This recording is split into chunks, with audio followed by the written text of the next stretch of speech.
शिक्षाकार परम पूज्य बोधिसत्व बाबा साहब डॉक्टर B.R. अम्बेडकर को नमन करते हुए, जिन्होंने बहुजन आंदोलन को जन आंदोलन बनाया तथा जन आंदोलन बना करके देश भर में आंदोलन चलाया, जिनके मार्गदर्शन में बहुजन समाज में ईमानदार तथा मिशनरी कार्यकर्ता तैयार हुए, जो 21वीं सदी के महानायक भारतीय राजनीति में रखाया वाम से BF कोर तथा बहुजन समाज पार्टी के संस्थापक माननीय कांशीराम साहब को आज इस संविधान दिवस पर उन्हें आदर सम्मान सहित नमन करता हूँ तथा इस देश में जन्मे उन तमाम महान सभी नई गुड़ बातें बताते हैं। 5 मिनट सुन ले सब लोग। किरण मैडम जी, रेखा मैडम जी, कुसुम जी, आप लोग सभी लोगों से निवेदन है कि 5 मिनट शांतिपूर्ण ढंग से बैठ जाएं और जो भी हमारे दर्शक भाई लोग इधर उधर टहल रहे हैं, आप सभी लोग कुर्सियों पर बैठ जाएं। बनावत रहा बोला आज कहाँ जा रहे भाई आप लोग थोड़ा बैठ जाओ। ये स्वागत सम्मान आप लोग थोड़ा बैठ जाइए। बहुत देर से स्वागत सम्मान चल रहा है। फिर स्वागत सम्मान आप लोग करते रहिएगा। मेरी बात 10 मिनट आप लोग सुन लीजिए। स्वागत सम्मान के लिए भी बहुत समय है।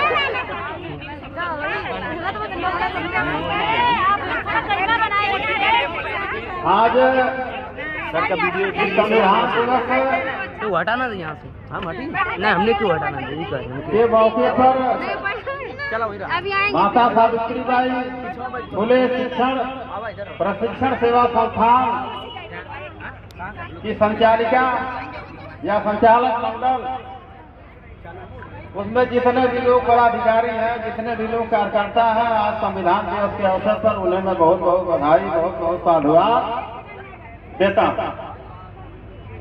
असल में मुझे यहाँ आप लोग देख रहे हैं कि मुझे इस कार्यक्रम का अध्यक्ष बना दिया गया है। मैं आपका 15-20 मिनट समय लूंगा। अगर आप लोग ध्यान से सुनोगे तो मैं समझ रहा हूँ कि ये बातें आप लोगों ने कभी सुना नहीं होगा। जो बातें मैं आपको बताने जा रहा हूं, इस बात को बहुत कम लोग जानते हैं और बात केवल संविधान की। मैं दूसरी चीजें नहीं बोलूंगा, मैं केवल संविधान की बात करूंगा। अभी इस कार्यक्रम की तैयारी चल रही थी। जिस दिन उस दिन मैं बैठा था, तमाम सारे संगठनों के लोग उसमें आए हुए थे और तैयारी बैठक में लोग आए हुए थे। आज तो बहुत कम लोग दिखाई दे रहे हैं, लेकिन उसमें एक साथी ने यह बोला था कि भाई संविधान दिवस पर राजनीति की बात नहीं होना चाहिए। मैं आपको बता रहा हूं कि बाबा साहब जिंदगी भर राजनीति की बात की। हमारे तमाम सारे महापुरुषों ने राजनीति की बात किया और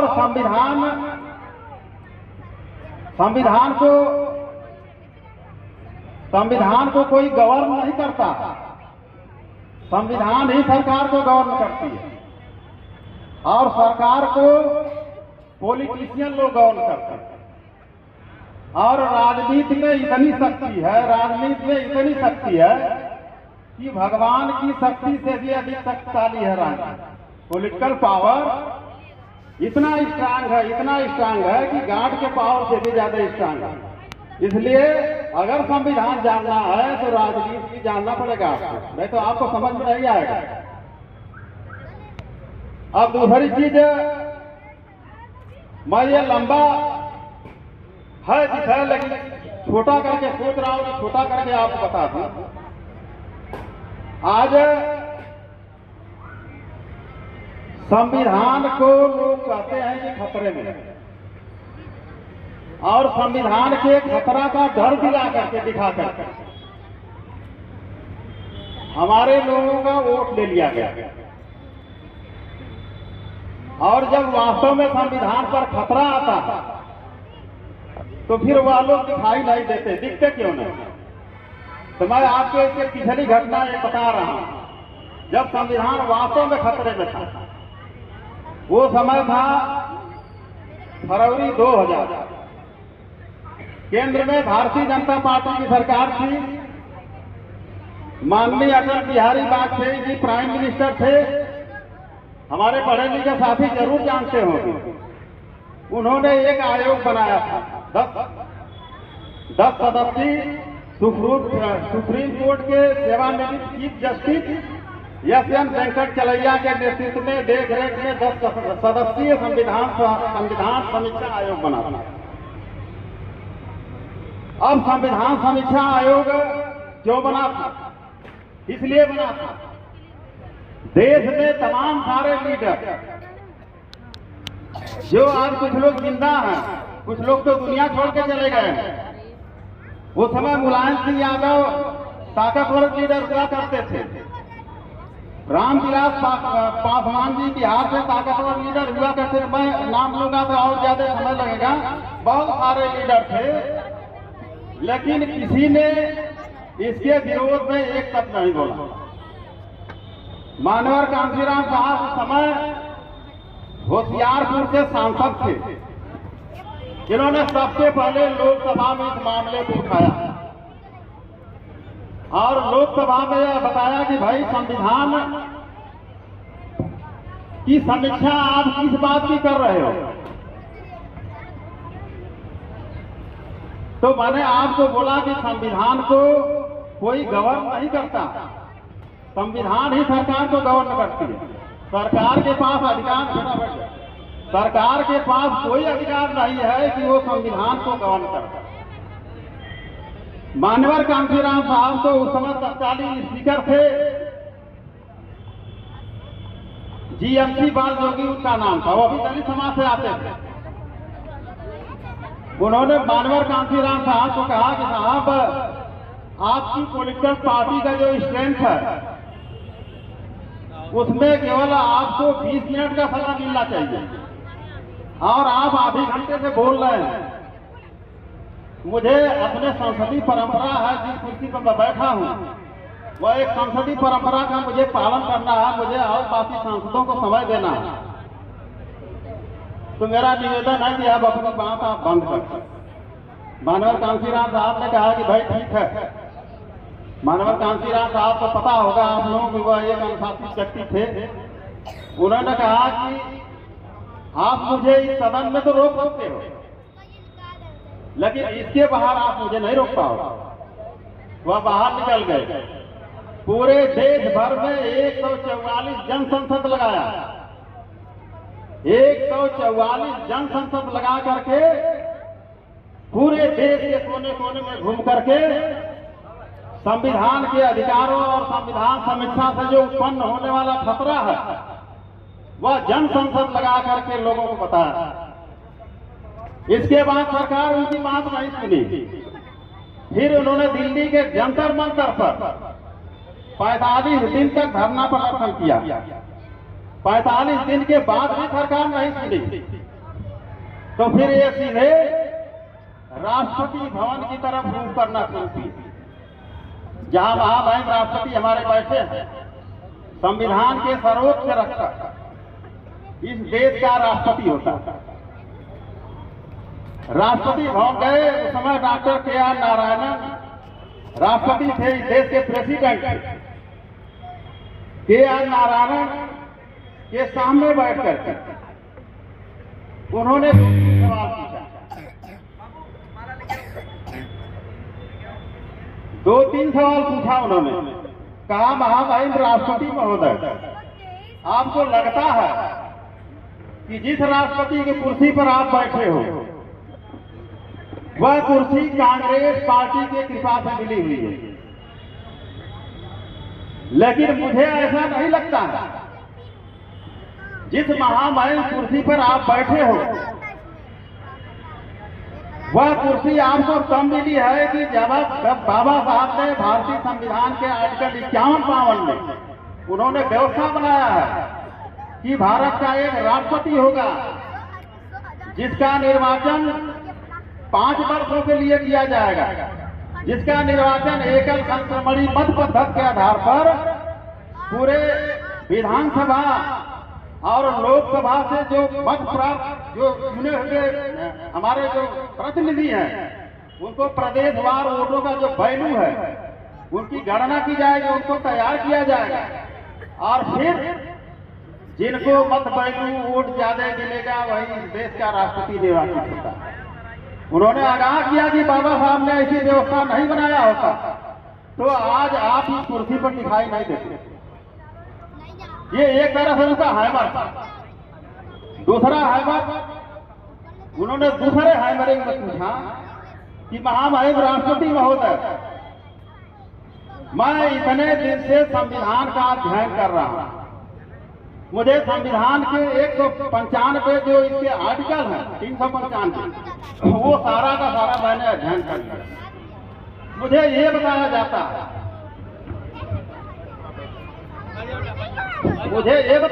है कि भारत का राष्ट्रपति रबड़ स्टैंप है। इसको आप लोग ध्यान से सुन लीजिए, भारत का राष्ट्रपति रबड़ स्टैंप है। आप लोगों ने भी सुना होगा और आज भी बड़े तेजी से इसको बोला जाता है कि भारत का राष्ट्रपति रबड़ स्टैंप है। The president of India is a रबड़ स्टैंप। मानवर कांशीराम साहब ने महामहिम राष्ट्रपति से कहा कि आप तीनों सेनाओं के सर्वोच्च सेनापति हो, आपके आदेश से भारत की दोनों संसद चलती है, आपके आदेश से सुप्रीम कोर्ट से लेकर के हाई कोर्ट के जजों की नियुक्तियां होती है, आपके आदेश से governor, prime minister, lieutenant governor और जो संविधान के उच्च पद हैं वो सारे के सारे नियुक्तियां आपके आदेश से होती है। और आपको कहा जाता है कि भारत का राष्ट्रपति रबड़ स्टैंप है।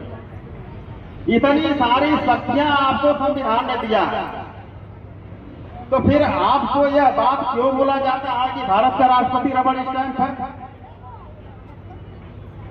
तो मानवर कांशीराम साहब ने कहा कि वह बात मैं आज आपको बताने आया हूं कि भारत के राष्ट्रपति को रबड़ स्टैंप क्यों कहा जाता है। तब मानवर कांशीराम साहब ने बताया उनको कि जब कोई विधेयक दोनों सदनों से पास होकर के, पारित होकर के जब आपके पास आएगा और आप उस पर आंख मूंद करके अपनी मंजूरी दोगे,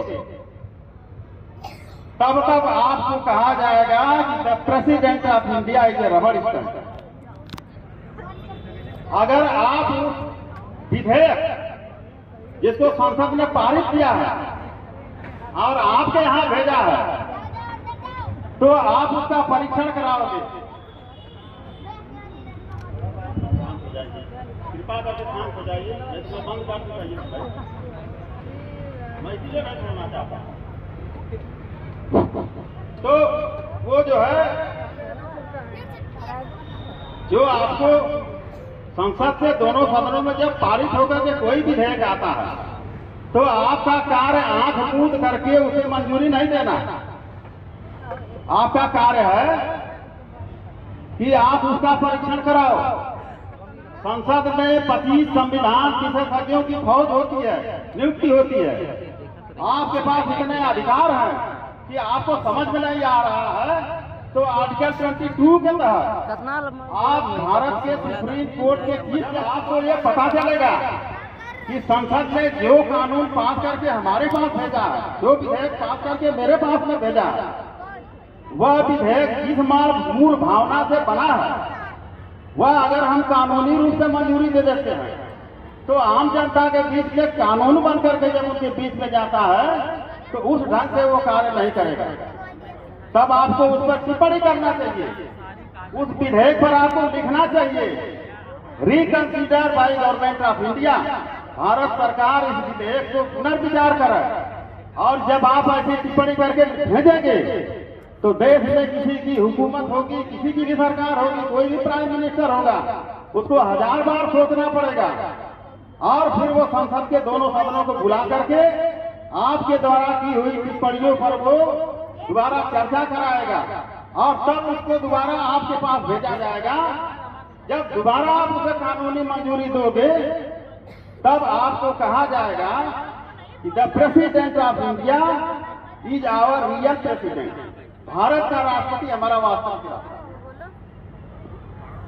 तीसरा, अगर ये बहुत लंबा विषय है, मैं ज्यादा नहीं ले जाऊंगा उसको, मैं एक बात और करके खत्म कर दे रहा हूं। तीसरा, हैमरिंग के रूप में उन्होंने यह बोला कि महामहिम राष्ट्रपति महोदय, मैंने ये सारे अनुच्छेदों को पढ़ा। एक अनुच्छेद है आर्टिकल 368, इसमें यह व्यवस्था बनाई गई है कि जो फंडामेंटल रूल है, जो मौलिक अधिकार है, उसे छोड़ करके संविधान के किसी भी आर्टिकल में संशोधन किए जाते हैं। अच्छा, चलो प्रयास करोगे ना। मैंने कहीं भी नहीं किसी आर्टिकल में यह नहीं लिखे हुए देखा कि संविधान की समीक्षा भी हो सकती है। संविधान में संशोधन तो आप कर सकते हो, लेकिन किसी आर्टिकल में यह व्यवस्था नहीं बनाई गई है कि संविधान का जो है संविधान की समीक्षा हो सकती है। फिर मानव कांशीराम साहब ने उन्हें कहा कि आप सरकार के मुखिया हैं, संविधान के सर्वोच्च रक्षक हैं, संविधान समीक्षा आयोग बना है, उसकी फाइल नोटिफिकेशन के जरिए जो तैयार है आपके टेबल पर है, मुझे पता अच्छी तरीके से है। अब आपको निर्णय करना है कि संविधान की समीक्षा होना चाहिए अथवा नहीं होना चाहिए। इतना कह करके मानवर कांशीराम साहब अपने बांध के डेलीगेशन के साथ जब बाहर निकलना शुरू किए तो पीछे पीछे राष्ट्रपति महोदय भी जा रहे हैं। तो उन्हें आभास हुआ कि राष्ट्रपति महोदय हमारे पीछे पीछे आ रहे हैं। तो वो जब पीछे मुड़ के देखते तो महामहिम राष्ट्रपति महोदय वास्तव में पीछे पीछे आ रहे हैं। तो उन्होंने रुक करके कहा कि महामहिम राष्ट्रपति महोदय, आप हमारे राष्ट्रपति हैं, आपका प्रोटोकॉल है, आपको किसी विदेशी राष्ट्राध्यक्ष अगर आता है तब आपको अपना आसन छोड़ना है, और आप मेरे जैसे एक सामान्य आदमी के लिए आप अपना आसन मत छोड़िए, आप यहीं से वापिस हो जाइए, हम चले जाएंगे। इतने देर के बाद महामहिम राष्ट्रपति महोदय ने पहली बार अपनी जबान खोला। तब तक वो सुनते रहे इनकी बात को, और जबान खोला उन्होंने क्या कहा? उन्होंने कहा कि मानवर कांशीराम साहब, यह राष्ट्रपति की कुर्सी आती और जाती रहेगी। आज हम बैठे हैं, कल कोई दूसरा बैठेगा, लेकिन आप जैसा महान व्यक्ति को इधर संसद भवन आने में हजारों हजार साल लग सकते हैं, और ऐसे महान व्यक्ति के स्वागत सम्मान में हमें अपने प्रोटोकॉल की कोई परवाह नहीं। तो महामहिम राष्ट्रपति महोदय ने उन्हें अशोका हाल से लेकर के और गेट नंबर 2 तक उन्हें ले जाकर के विदा किए, और विदा करने के बाद फिर वो वापिस आए मानवर कांशीराम साहब को। फिर दूसरे दिन इन्होंने क्या किया? दूसरे दिन महामहिम राष्ट्रपति महोदय ने वाजपेयी की कैबिनेट, वाजपेयी की सरकार को बुला करके क्या कहा? वाजपेयी की सरकार को बुला करके कहा कि प्राइम मिनिस्टर महोदय, जो आपने संविधान समीक्षा आयोग बना करके हमारे पास जो मंजूरी के लिए भेजा है, मैं आपको आगाह कर देता हूं कि अगर मैंने मंजूरी दे दिया तो आपको पार्लियामेंट में ले जाकर के 1/3 की बहुमत से प्रोसीड कराना पड़ेगा। और आपकी सरकार जो जोर शोर से चल रही है, मेरे हिसाब से आप ऐसा नहीं कर पाएंगे। और दूसरी चीज उन्होंने बोला कि संविधान के आर्टिकल 368 में संविधान संशोधन हो सकते हैं, लेकिन किसी भी आर्टिकल में संविधान की समीक्षा नहीं होना।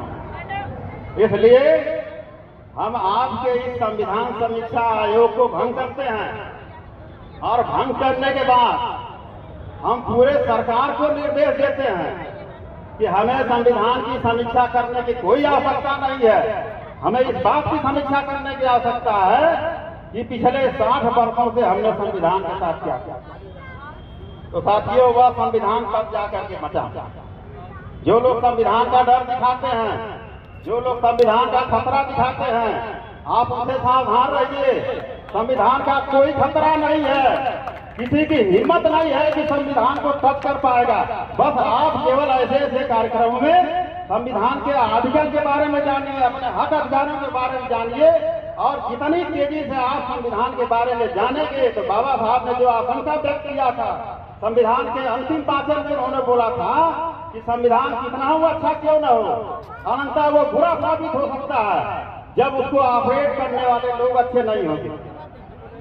तो क्यों अच्छे लोग राजनीति में चुनके नहीं जा रहे हैं? इसलिए नहीं जा रहे हैं कि संविधान की जानकारी बहुत सीमित लोगों के पास है। मैं तो दावे के साथ कहता हूं कि अच्छे अच्छे पढ़े लिखे लोगों को भी संविधान की समझ नहीं है, सामान्य लोगों की तो बात छोड़िए। तो ऐसे कार्यक्रम के लिए मैं बहुत बहुत साधुवाद देता हूं, और जो हमारे पढ़े लिखे साथी हैं जो सर्विस में हैं वो तमाम सारे लोग कार्यक्रम लगा करके संविधान के आर्टिकल को समझावा, लोगों को जागरूक करें। जिस दिन संविधान के बारे में विधिवत उपबंधों के बारे में जानकारी हो जाएगी, अपने हक अधिकारों के बारे में जानकारी हो जाएगी, उस दिन वह लोग जो है अच्छे लोगों को राजनीति में लाएंगे, गलत लोगों को खारिज करने के। बहुत बहुत धन्यवाद। जय भीम, जय भीम। वो लड़का था बहुत बहुत